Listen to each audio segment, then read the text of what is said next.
palestinien, de l'association Palestine Solidarité. C'est aussi expert de la question palestinienne et invité par les médias et en tant que conférencier dans les débats concernant cette thématique.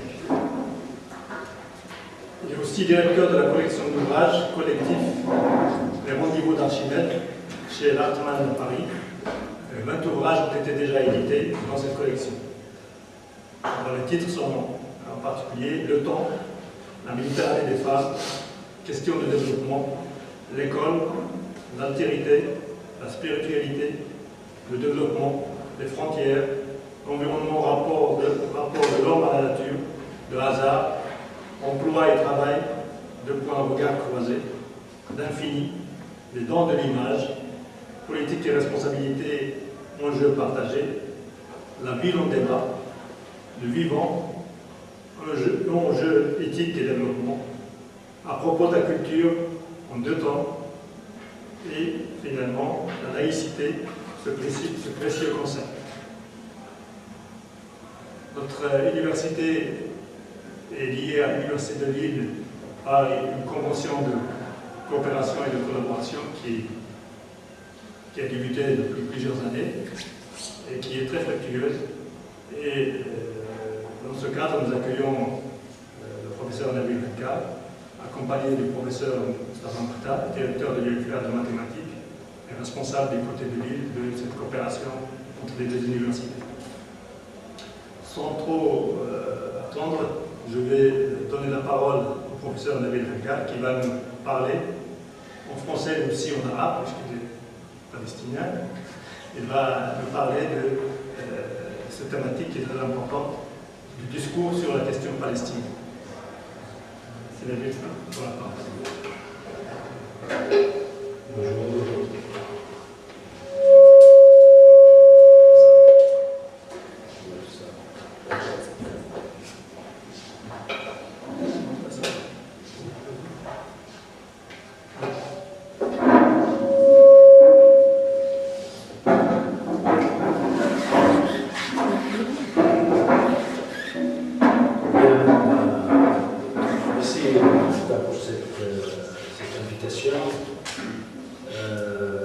Ça fait plaisir de parler de la Palestine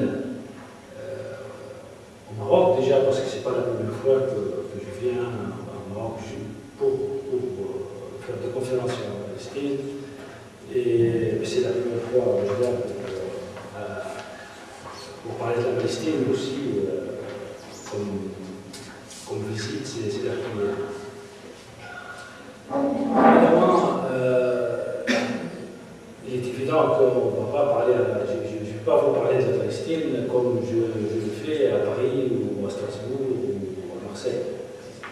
Il est évident que c'est pour ça que le sujet que je proposais est un sujet qui non pas pour discuter ensemble, non pas pour vous convaincre sur l'intérêt de soutenir la Palestine, parce qu'il n'y a rien à dire entre nous.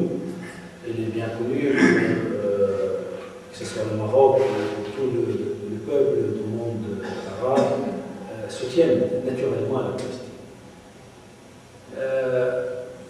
En revanche, la question que j'ai proposé d'entretenir avec vous aujourd'hui, c'est d'abord, est-il suffisant d'être pour une cause, pour que cette cause réussisse, gagne, puisse vaincre l'ennemi, puisse vaincre la force qui opprime le peuple? Première question. La réponse sur cette question est évidemment très simple. Je pense que tout le monde s'accorde pour dire non. Il ne suffit pas de soutenir, de dire je suis pour la cause palestinienne, pour que la cause palestinienne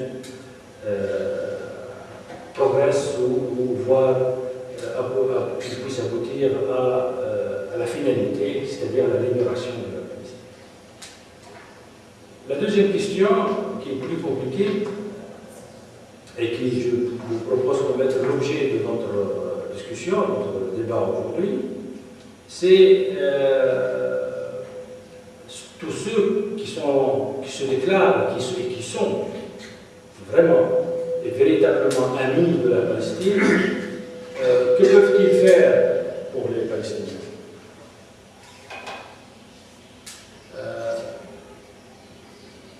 C'est peut-être parce qu'ils sont allumés tous, non? Ah, ils sont pas allumés.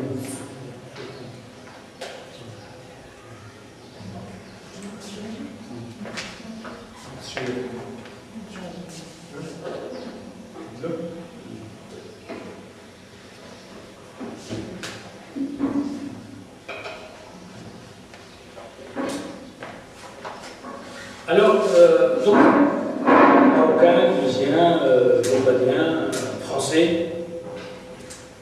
bien que je reviendrai tout à l'heure sur les nuances, bien entendu, que peut-on faire pour la cause palestinienne?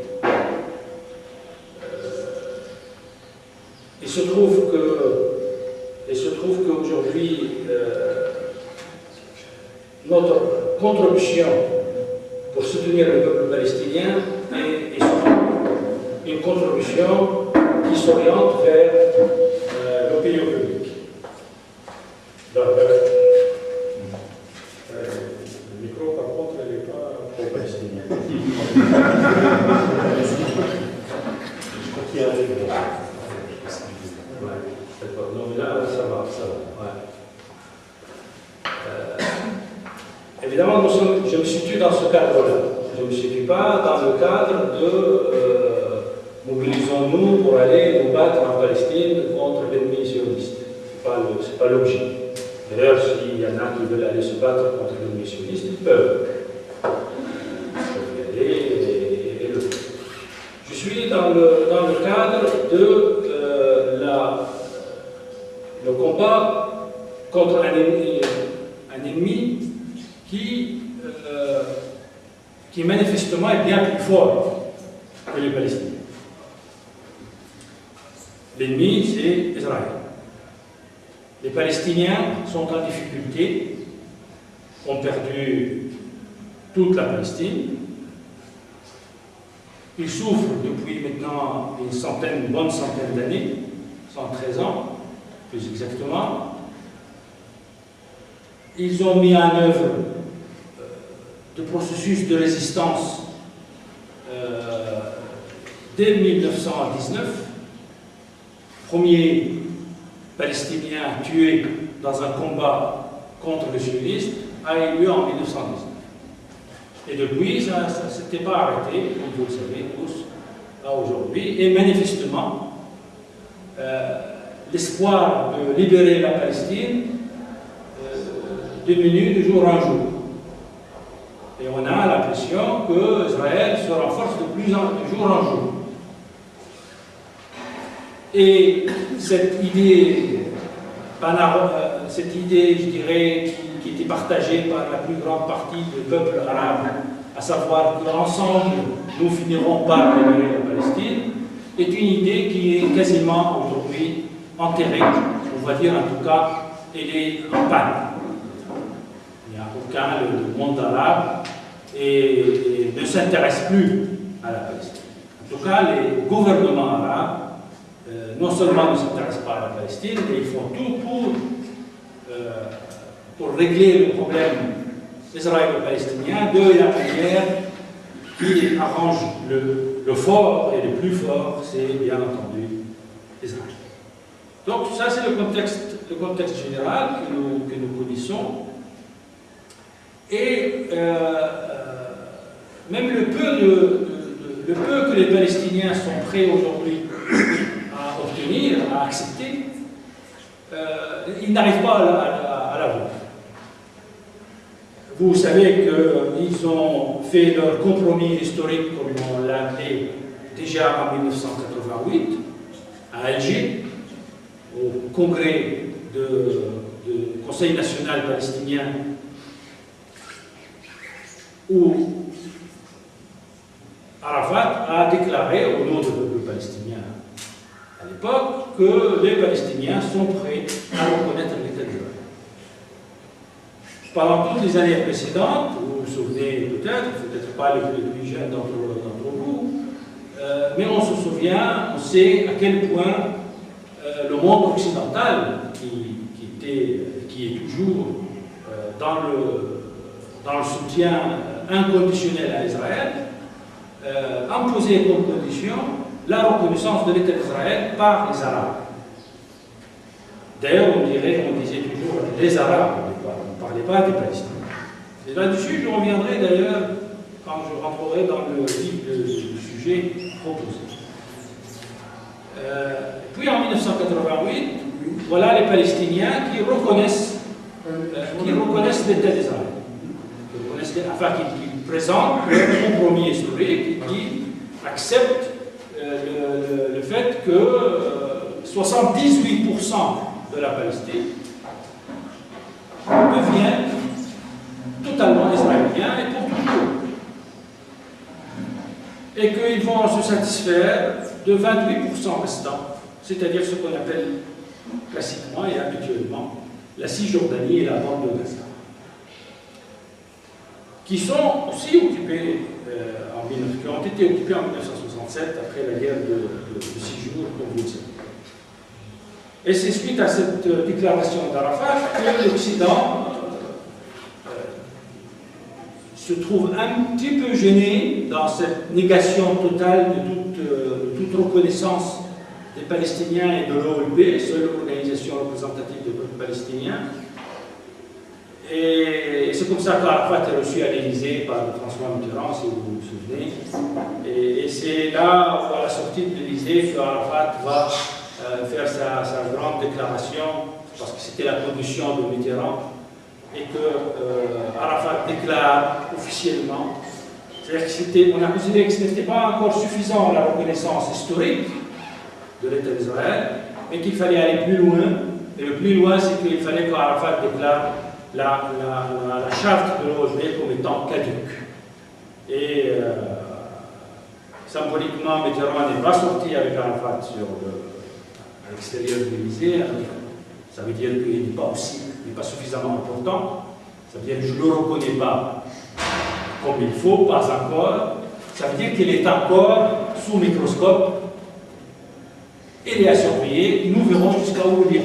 Première étape, on l'a reçu. Deuxième étape, je lui ai ordonné de déclarer que la charte de l'OLP est caduque.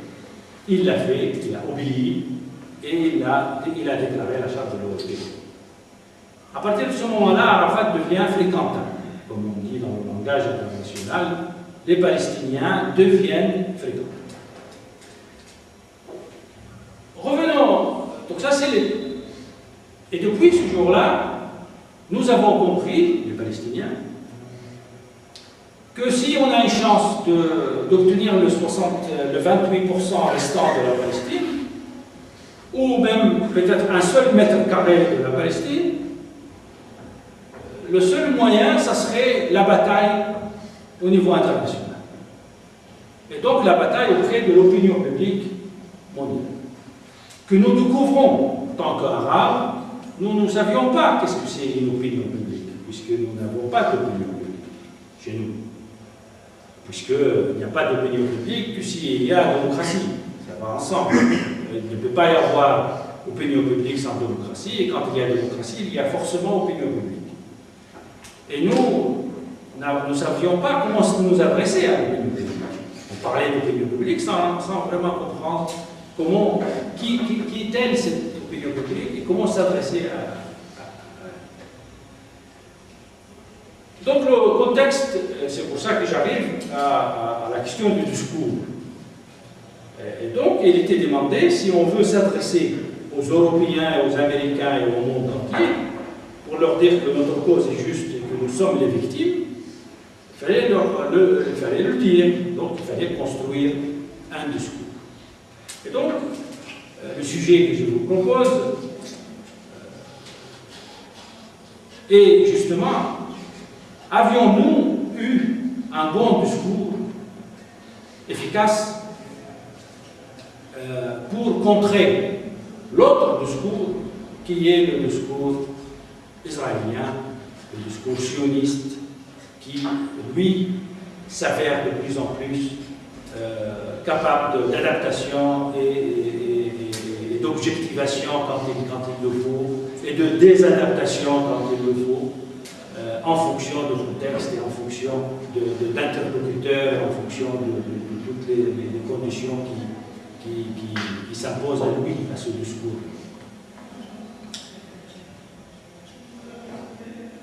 Bien entendu, soyons clairs, si on parle de discours, parce que ça peut paraître comme un sujet bizarre, parler du discours, il vaut mieux aller libérer par les terres qui sont occupées, on n'a pas besoin de discours. Je suis d'accord, sauf qu'il faut être capable de le faire. Nous n'étions pas capables de le faire. Et jusqu'à aujourd'hui, on ne l'est pas. Donc, c'est pour ça que j'ai éprouvé le besoin de faire l'introduction pour arriver jusqu'à l'histoire de l'opinion. Et du moment où il ne nous restait que l'opinion, donc il fallait s'adresser à cette opinion. Et pour s'adresser à une opinion, il faut un discours. Pour que le discours soit efficace, il faut qu'il soit bon. Or, le discours arabe, en tout cas voilà l'hypothèse que je formule, l'hypothèse arabe et le discours arabe sur la Palestine et le discours palestinien sur la Palestine est un mauvais discours. Mauvais parce que, pas mauvais sur le fond, encore que, on peut discuter, mais il est mauvais parce qu'il s'est avéré inefficace.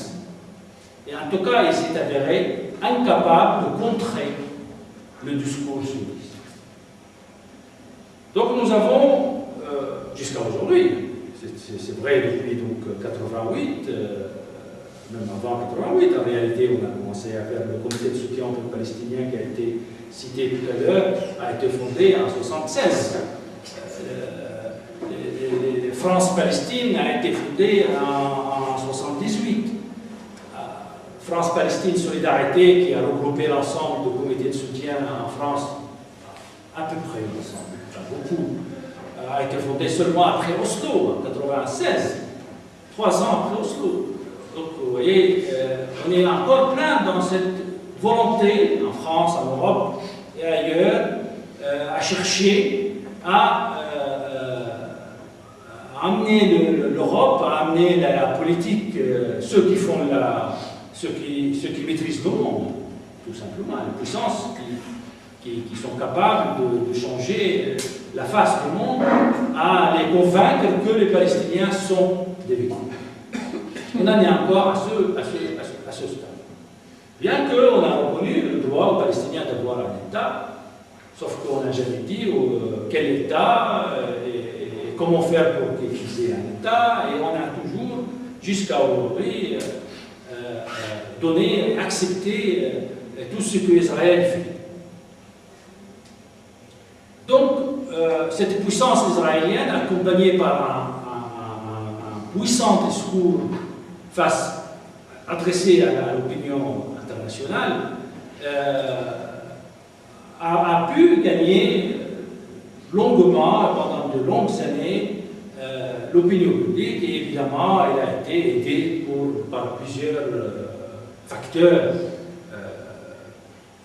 sur lesquels je reviendrai, parce qu'il est nécessaire de revenir là-dessus afin de comprendre alors comment fait-on pour améliorer notre discours.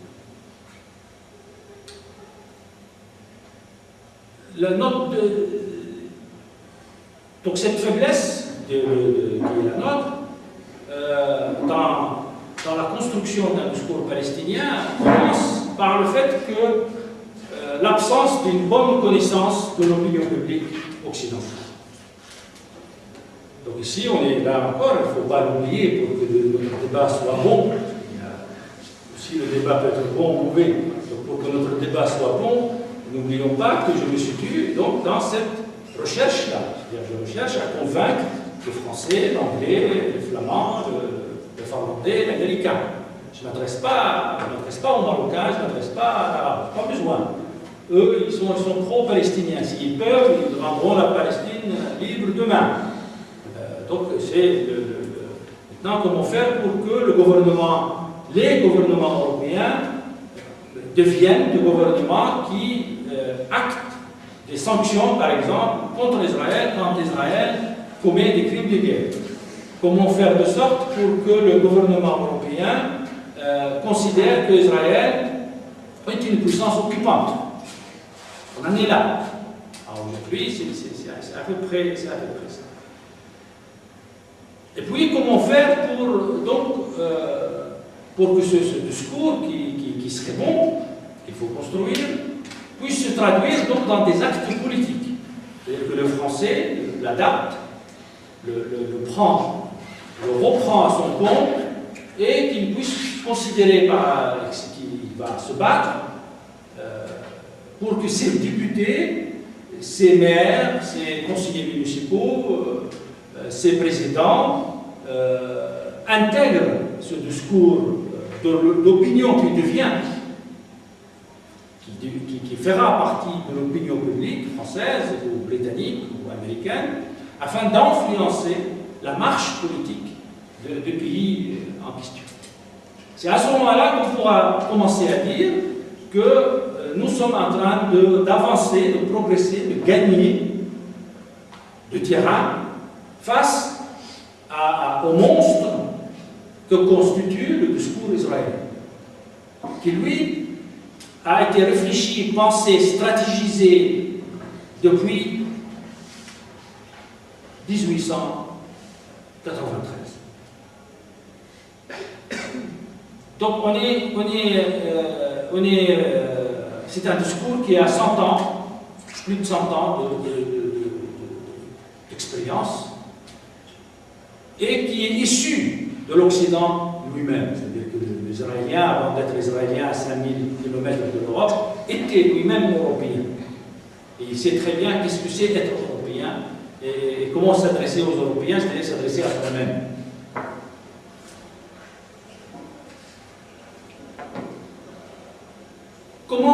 Qu'a-t-il fait le discours israélien? D'abord, il a réussi à faire croire aux Européens que c'est un conflit interminable, que c'est un conflit compliqué. Les gens en sont. C'est compliqué, vous savez, la question israélo-palestinienne est une question compliquée. En disant compliqué, ça veut dire que les choses ne sont pas claires. Elles ne sont pas claires. L'Européen, là, évidemment, il va mélanger, donc on s'est tout mélangé. C'est une guerre, par exemple, parmi les choses que le discours sioniste balance de temps en temps, c'est vous savez, le conflit judéo-arabe est un vieux conflit, ce qui est évidemment faux.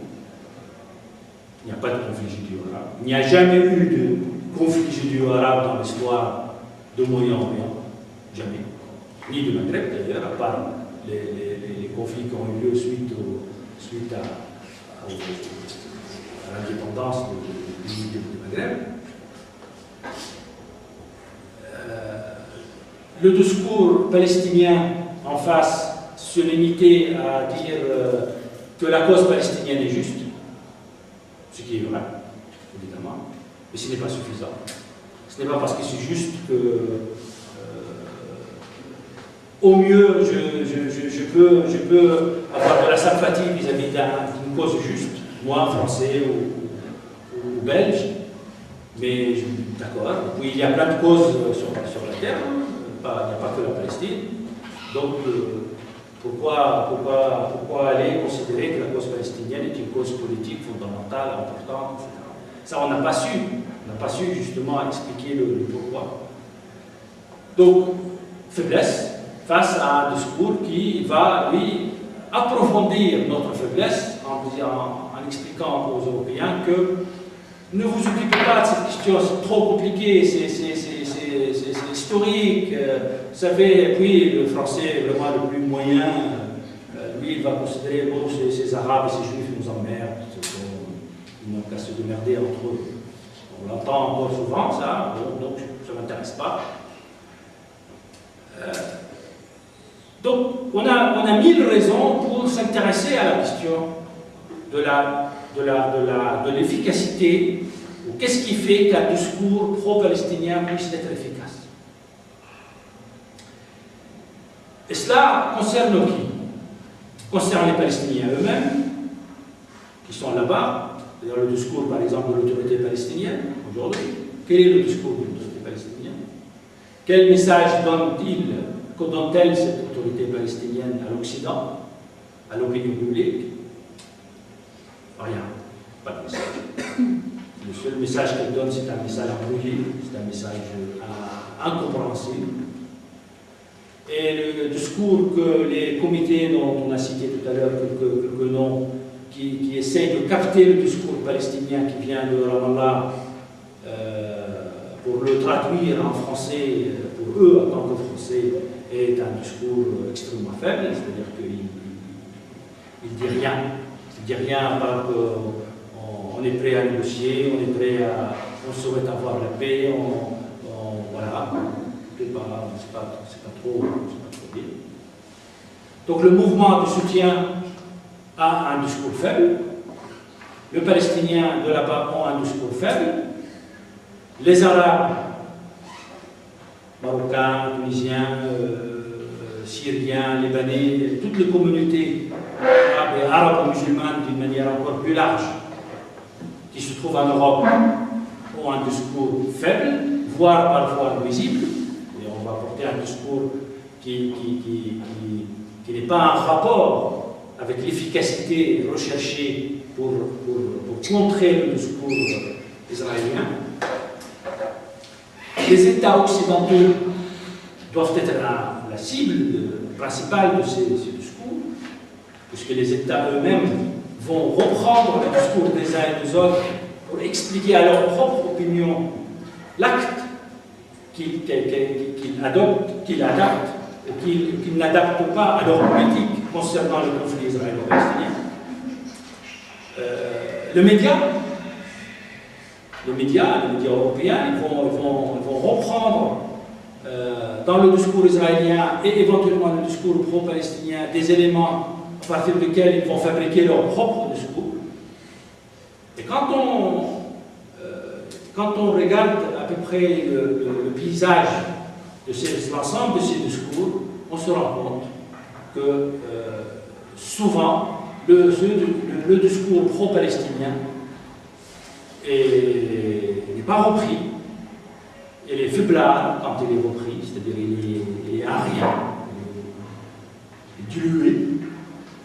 Et souvent on reprend l'argument israélien, les arguments israéliens selon le contexte pour lequel les uns et les autres se sont estimés ou ont considéré nécessaire d'intervenir vis-à-vis de l'opinion. Alors il y a les fondamentaux, on va les appeler les fondamentaux. Les fondamentaux, ce sont ces choses qui sont, de toutes les façons, sont là et qui ont toujours fait de sorte que, a priori, l'Occident est plus pro-israélien, a priori, que pro-palestinien. Parce que ça, c'est le nœud fondamental, essentiel. A priori, c'est-à-dire que ce qui rend notre effort encore plus compliqué à faire. Parce que, a priori, il ne croit pas à ce qu'on dit, l'occidental. Et l'Occident a été a priori pro-israélien. Donc il faut le contrer, ce pro-israélien, il faut l'affaiblir.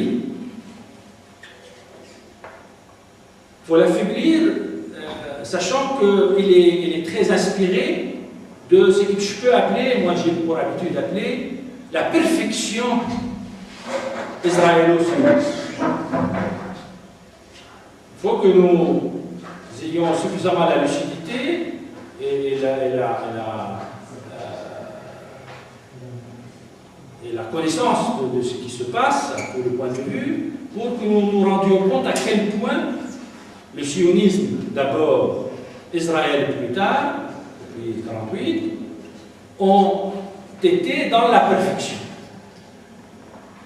C'est-à-dire qu'ils ont toujours réussi tous les plans, toutes les stratégies qu'ils ont mises en place, ils ont trouvé les moyens d'être dans la réussite.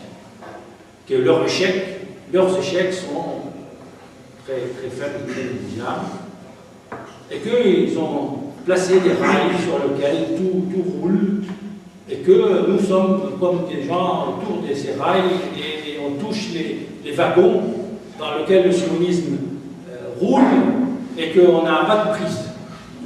Toucher le wagon, mais le wagon il est à 100 km/h, il vous échappe, vous touchez, vous cognez, machin, le wagon nous semble. Aujourd'hui, le pari qu'il faut porter, le défi qu'il faut relever, c'est de comment dérailler le train israélien. Il n'y a pas d'autre. On peut raconter tout ce qu'on veut. On peut mettre tout le mot d'ordre qu'on veut. On peut faire les banderoles les plus grandes au monde.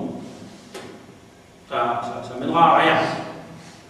Le train israélien, israélo-sioniste, et ça a un sens ce mot-là, israélo-sioniste, ne craint rien. La seule chose qui peut craindre, c'est qu'on vienne, nous, ses ennemis, qu'on vienne dérailler les rails. C'est-à-dire, lui, il a mis sur place, depuis la fin du XIXe siècle à aujourd'hui, une méthode de travail, une stratégie. Et nous, on n'a pas su contrer cette stratégie. On n'a pas su, nous, dans la globalité, on n'a pas su dérailler son train qui a démarré en 1896 lors du premier congrès sioniste à Bâle, comme certains d'entre vous le savent, à aujourd'hui. Parmi ces forces qui font que ce train ne tombe pas en panne, voilà, c'est un train d'excellente qualité, on va dire, c'est que, évidemment, que naturellement, il y a des clivages. Des clivages. Moi, je considère qu'il y a au moins 4 clivages importants vis-à-vis de la question palestinienne que l'Europe, qu'on rencontre en Europe à chaque fois qu'on veut construire un discours pro-palestinien. Il y a d'abord le clivage culturel. Il y a un clivage culturel spontané. Clivage culturel spontané, où on est, l'arabe on ne le connaît pas déjà, l'arabe, le musulman, tout ça, c'est des gens qu'on connaît très peu, alors que l'israélien, c'est les tchounou, l'Europe, c'est l'enfant, c'est le petit frangin. Je reviendrai sur ça, le petit frangin qui est le petit frère, pour lequel on a une grande responsabilité européenne. Les Européens, nous avons une grande, vis-à-vis de qui on a une grande responsabilité.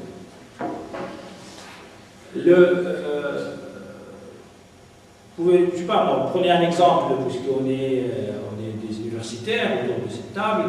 Prenez un exemple, un grand épistémologue, historien de sciences et philosophe, Habermas. Certains connaissent Habermas. Ce philosophe, ce grand, parle de la grande envergure en philosophie, Habermas est un homme très juste, d'ailleurs, c'est lui qui a conçu, philosophiquement, qui a conçu le concept de la discussion, il a appelé ça la discussion bonne, qui est devenu vraiment le concept principal pour qu'une discussion soit bonne sur le plan philosophique. Habermas a fait un article en 2004, je crois, dans Le Monde, journal Le Monde, français, intitulé L'Europe et Israël.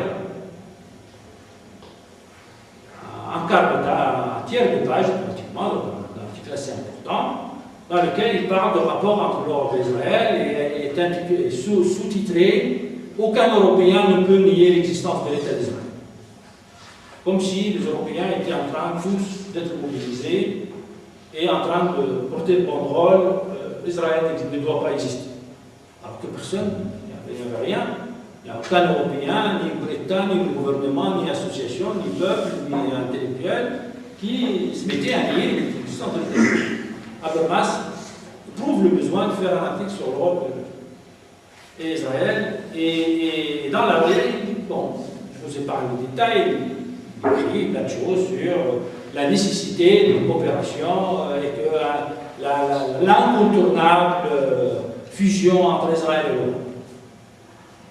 Il termine son article là-dessus d'ailleurs, et la remarque que j'ai faite, c'est que comment un grand bonhomme comme celui-là, un grand philosophe comme celui-là, est capable de faire un article sur le rapport entre Israël et l'Europe, où il parle d'Israël, de son existence, tout ce que vous voulez, et à aucun moment,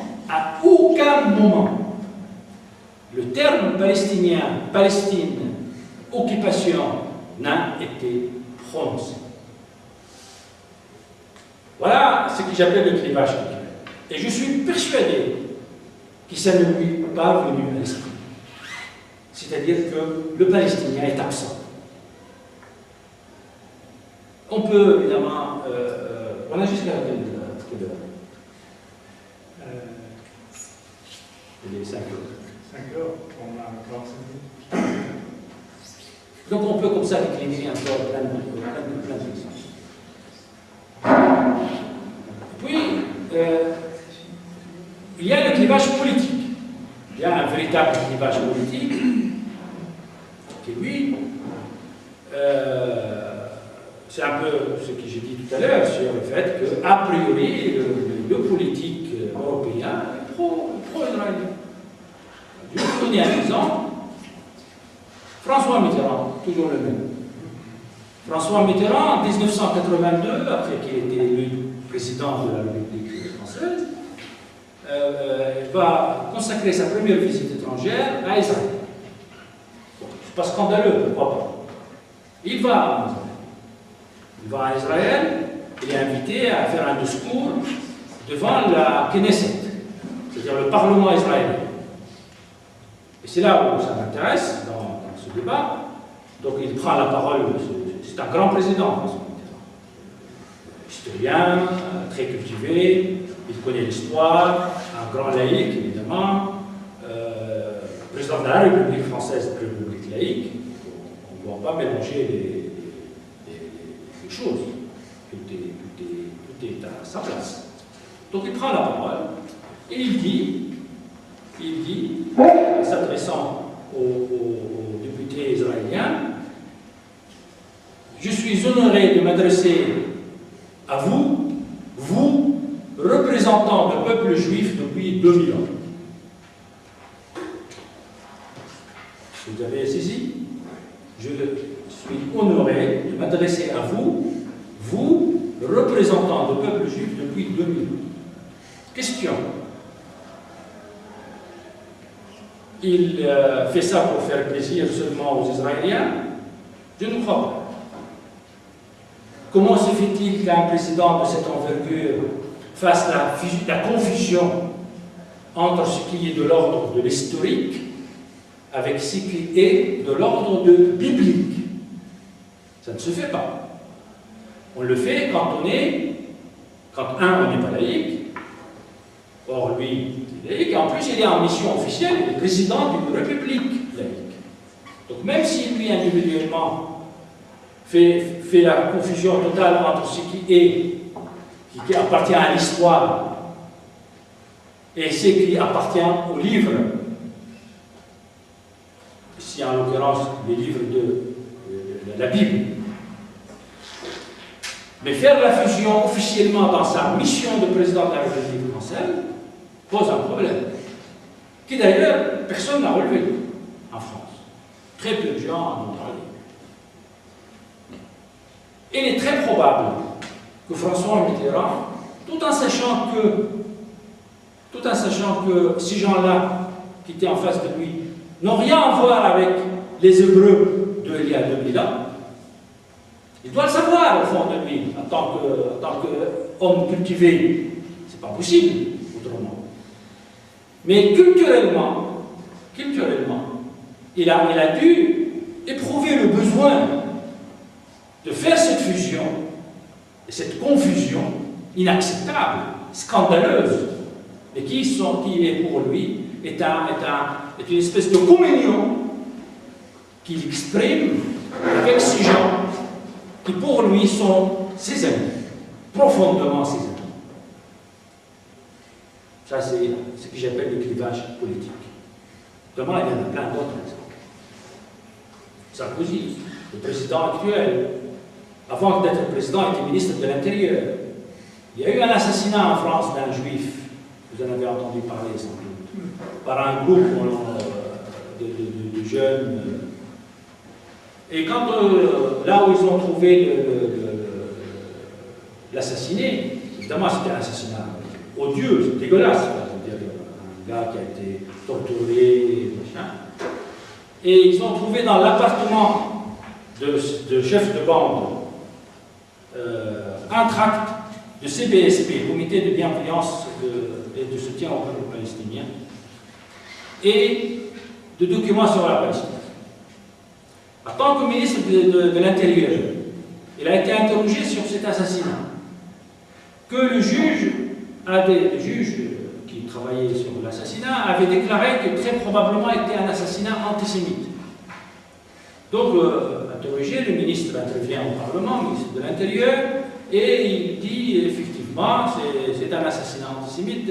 Et d'ailleurs, il ajoute, et d'ailleurs, on a trouvé dans l'appartement des tracts pro-palestiniens.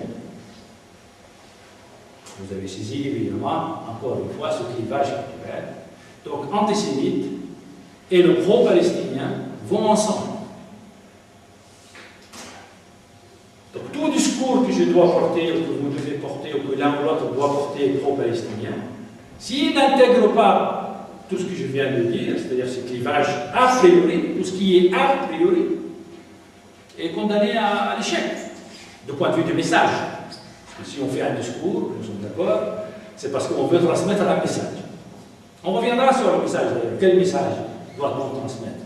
Parce qu'il ne suffit pas d'avoir un discours comme ça. Le discours, c'est pour dire à l'interlocuteur, aux médias, au peuple, voilà le message. Et puis le troisième clivage, c'est le clivage de la mauvaise conscience occidentale. La mauvaise conscience occidentale, évidemment, d'ailleurs, heureusement que les Occidentaux ont pu avoir une mauvaise conscience, parce que quand on voit tout ce qu'ils ont fait subir aux Juifs occidentaux, à leurs propres Juifs, évidemment, on se rend compte à quel point c'était la terreur. Cette mauvaise conscience occidentale, nous la trouvons dans un discours, bien entendu, sioniste et pro-israélien d'un côté, mais en même temps, c'est un frein permanent à tout homme politique, ou même français moyen, à franchir. C'est-à-dire qu'il peut être pro-palestinien, mais qu'il n'ira pas jusqu'à être anti-israélien. Parce qu'il ne suffit pas d'être pro-palestinien. Être pro-palestinien, ça ne sert à rien si vous êtes seulement pro-palestinien. Il faut être pro-palestinien et anti-israélien. C'est-à-dire qu'il faut condamner Israël. Il ne suffit pas de dire « Ah, les Palestiniens, je les aime bien, ils ont raison, ils ont le droit d'un État. » Dire que les Palestiniens ont le droit d'un État, c'est bien gentil, c'est bien.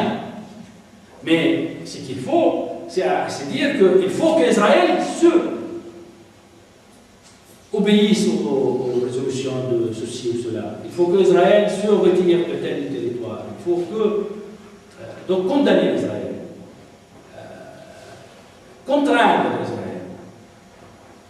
Et ça, on peut être pro-palestinien beaucoup plus facilement que être pro-palestinien et aller jusqu'à être anti-israélien.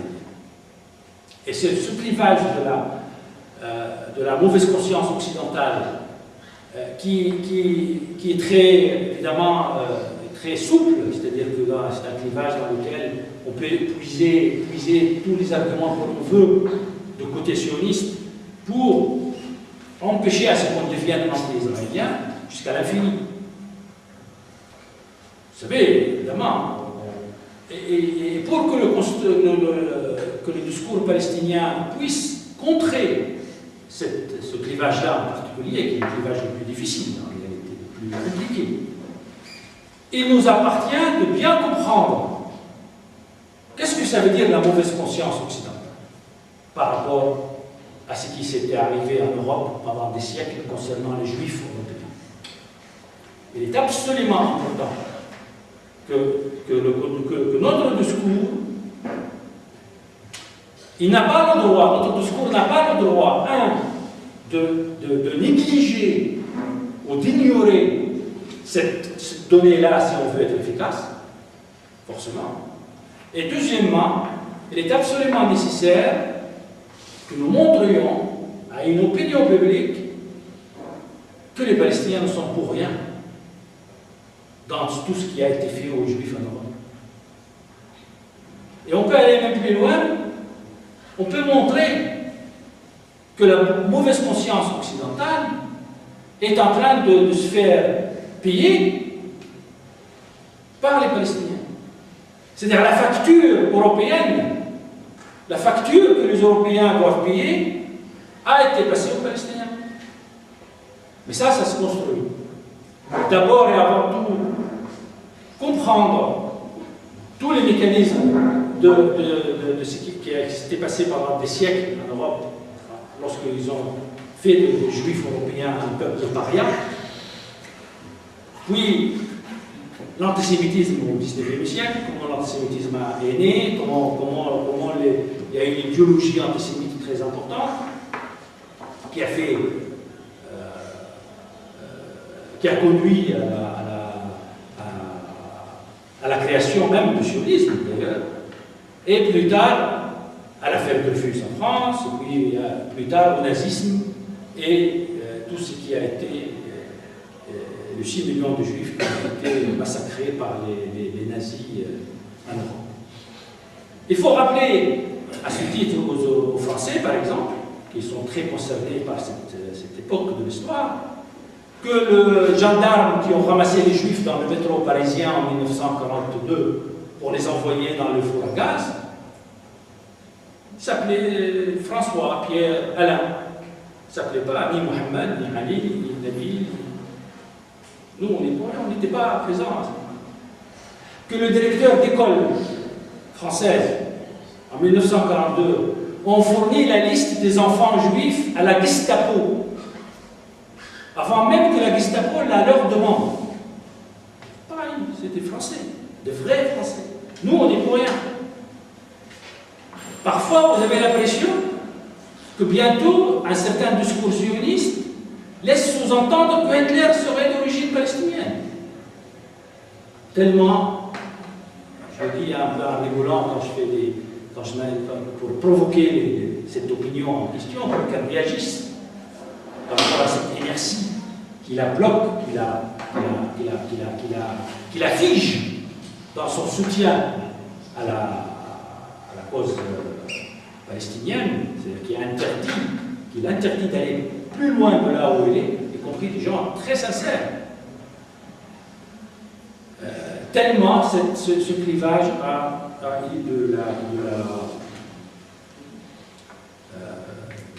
beaucoup joué contre le discours palestinien, contre le pro-palestinien pendant des décennies. Puis enfin, il y a le clivage de l'ignorance. L'ignorance, pendant des longues années, c'est-à-dire depuis 1948, jusqu'à il y a 3 ou 4 ans, quoique je ne suis pas un spécialiste du programme scolaire français, la vérité n'était pas enseignée aux enfants français. On ne parlait pas de Nakba. La Nakba n'a jamais été citée dans un livre scolaire. On parle de l'indépendance d'Israël en 1948. Comme si Israël était là, pays occupé, comme on parlait de l'indépendance du Maroc. Ou de la Tunisie. On ne dit pas qu'il n'y avait pas d'Israël et qu'on a planté là un truc tout fait. Non, on dit Israël a pris son indépendance contre les Britanniques en 1900, en luttant contre les Britanniques en 1900. Et on ne parle pas des Palestiniens d'ailleurs. Il paraît, moi je ne l'ai pas lu encore, il paraît que dans les nouveaux programmes scolaires depuis quelques années, parce que je suis un peu en retard, il paraît qu'on a intégré là-dedans quelques lignes sur le fait qu'il y a des Palestiniens qui sont là et qui, eux, revendiquent aussi un État, etc. Mais pas plus. Hein. On ne parle pas de Nakba comme... Donc, notre discours a pour première grande mission rétablir la vérité. La vérité historique. Il faut que la vérité redevienne la principale revendication du discours pro-palestinien. Et la vérité consiste à d'abord revenir dans l'histoire, effectivement, sans forcément bourrer le crâne des gens avec des dates, machin, techniques, mais sur les aspects importants. Par exemple, à titre d'exemple, la responsabilité française et la responsabilité britannique dans ce qui s'était passé avec Sykes-Picot et la promesse de Balfour en début du XXe siècle. Par exemple, la responsabilité de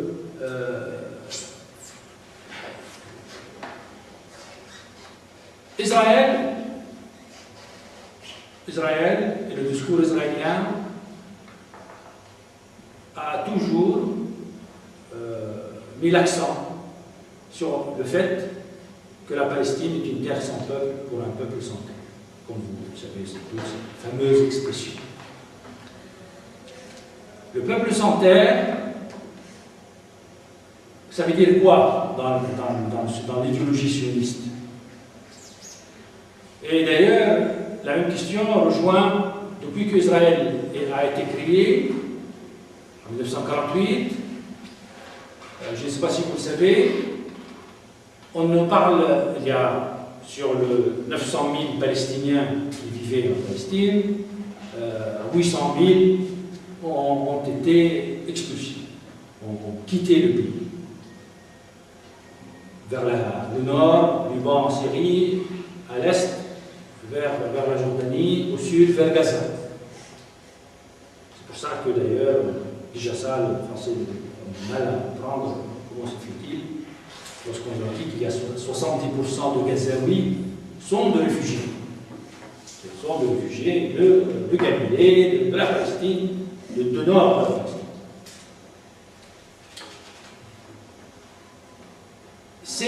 Ces 100 000 Palestiniens qui sont restés en Israël ont eu la nationalité israélienne, on les appelle les Arabes d'Israël.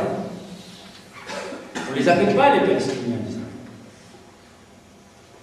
Et le mot palestinien, Palestine, était interdit d'usage en Israël par l'établissement de l'État d'Israël. C'était interdit. Vous ne pouvez pas parler des Palestiniens. Jusqu'à 1993, jusqu'à Oslo.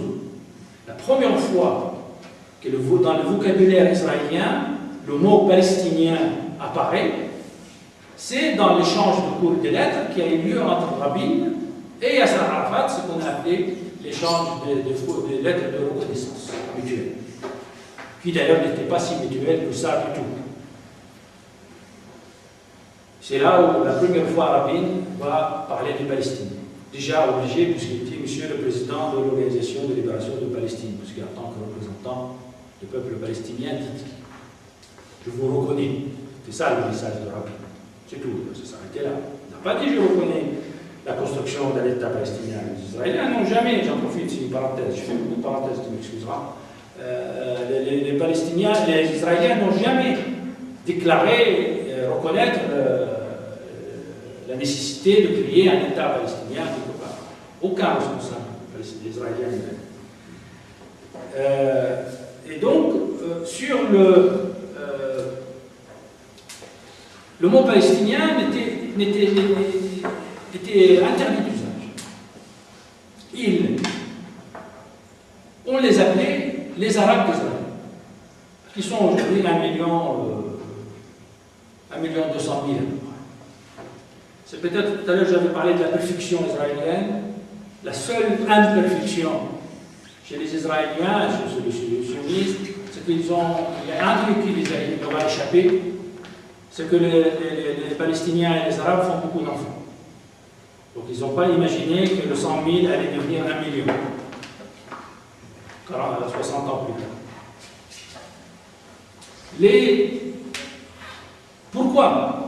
Pourquoi on les a appelés les Arabes d'Israël et on ne leur a jamais autorisé de porter le nom palestinien, le qualificatif de Palestinien? Parce qu'il fallait qu'ils restent en cohérence avec terre sans peuple pour un peuple sans terre. Et parce qu'ils ont une société qu'ils sont en train de construire quant à eux. C'est un peuple nouvellement arrivé sur cette terre. Il allait faire des enfants. Et il est en train de faire la guerre en permanence à des gens qui sont en face. Et à